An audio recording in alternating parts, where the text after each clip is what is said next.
Baik, bismillahirrahmanirrahim. Assalamualaikum warahmatullahi wabarakatuh. Alhamdulillahirrahmanirrahim.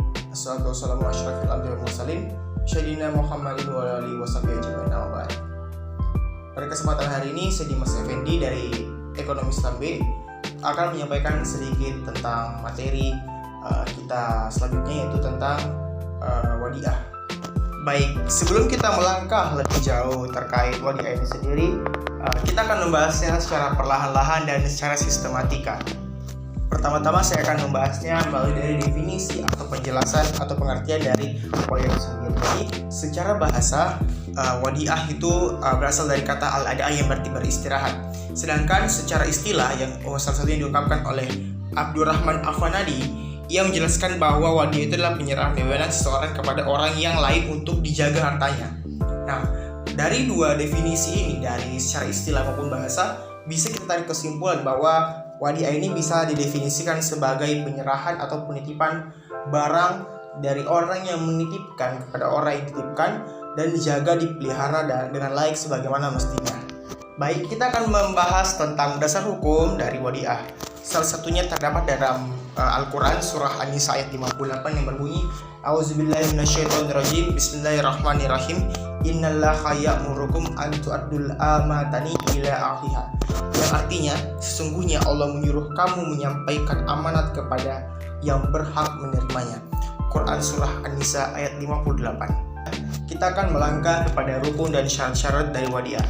Kita akan membahasnya dari rukun. Jadi menurut kompilasi hukum ekonomi syariah pasal 370 ada beberapa rukun dan dari terjadinya wadiah ini. Yang pertama adalah orang yang menitipkan barang atau disebut muaddi. Kemudian ada yang namanya orang yang dititipkan barang oleh si pihak penitip yang disebut dengan mustauda.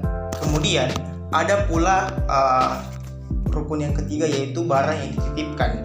Kemudian yang terakhir adalah akad atau sigat. Kemudian kita akan membahas dari syarat-syarat terjadinya wadiah.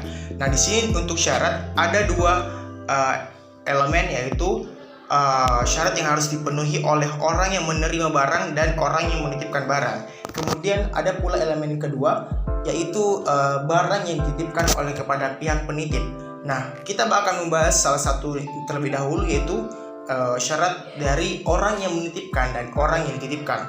Yang pertama syaratnya adalah pemilik barang ini harus menyimpan, hendaklah mempunyai akal yang sehat, baik itu pikiran yang cerdas maupun akal sehat dan tanpa paksaan, alias cakap hukum. Dan yang kedua adalah pemilik barang ini tidak mesti tunduk pada salah satu pihak manapun, entah dia bisa berasal dari lembaga yayasan manapun, lembaga bantuan sosial maupun yang lainnya.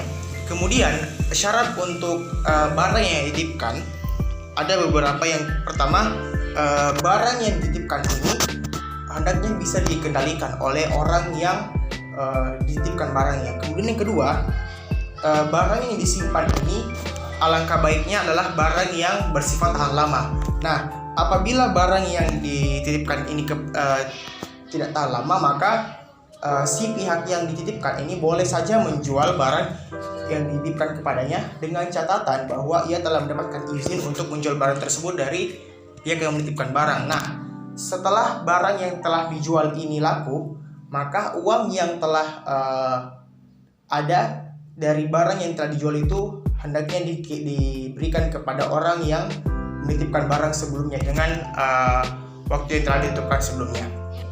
Setelah kita membahas beberapa aspek sebelumnya terkait wadiah, kita akan membahas salah satu segmen terkait wadiah itu sendiri, yaitu tentang kewajiban menerima dan cara menjaga wadiah.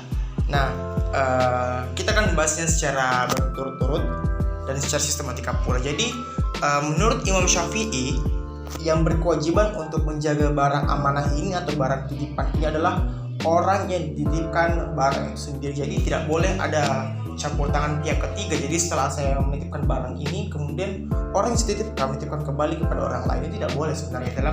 Itu menurut Imam Syafi'i. Kemudian ada beberapa tips untuk menjaga barang wadiah ini agar amanah. Yang pertama, bahwa barang wadiah atau barang yang diamanahkan ini hendaknya atau alangkah baiknya dipisahkan dengan barang milik pribadi ataupun barang milik orang lain, sehingga apa tujuannya? Bahwa pada saat nanti bisa ditemukan dan mudah dalam perawatannya.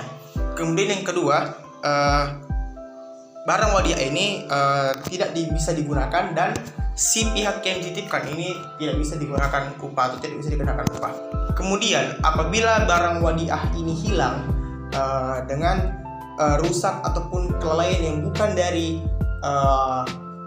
si pihak yang dititipkan, maka si pihak yang dititipkan ini tidak berhak atau tidak berkewajiban untuk mengganti barang yang dititipkan. Nah, apabila barang yang dititipkan ini rusak ataupun hilang ataupun terjadi sesuatu yang tidak diinginkan akibat ulah si orang yang dititipkan ini, maka pihak yang dititipkan ini wajib untuk memperbaiki, mengganti ataupun memperbaiki barang yang dititipkan kepadanya. Setelah kita membahas beberapa unsur dari wadiah, mulai dari definisi, dasar hukum, syarat, rukun, hingga bagaimana cara menjaga barang wadiah, kita akan beralih kepada implementasi atau penerapan wadiah ini dalam lembaga keuangan syariah. Nah, sebelum itu terdapat dua macam dari wadiah ini. Yang pertama adalah wadiah amanah dan wadiah jaminan.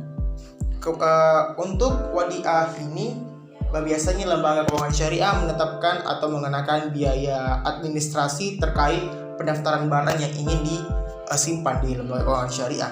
Nah, untuk barang-barang tertentu seperti barang-barang berharga, surat berharga yang mendapatkan perlakuan khusus dan penjagaan khusus, maka biaya yang dikenakan juga berbeda pula.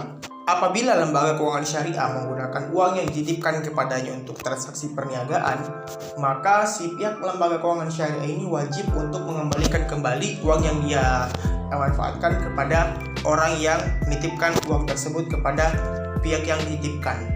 Kemudian ada dua bentuk wadiah dalam praktik perbankan syariah.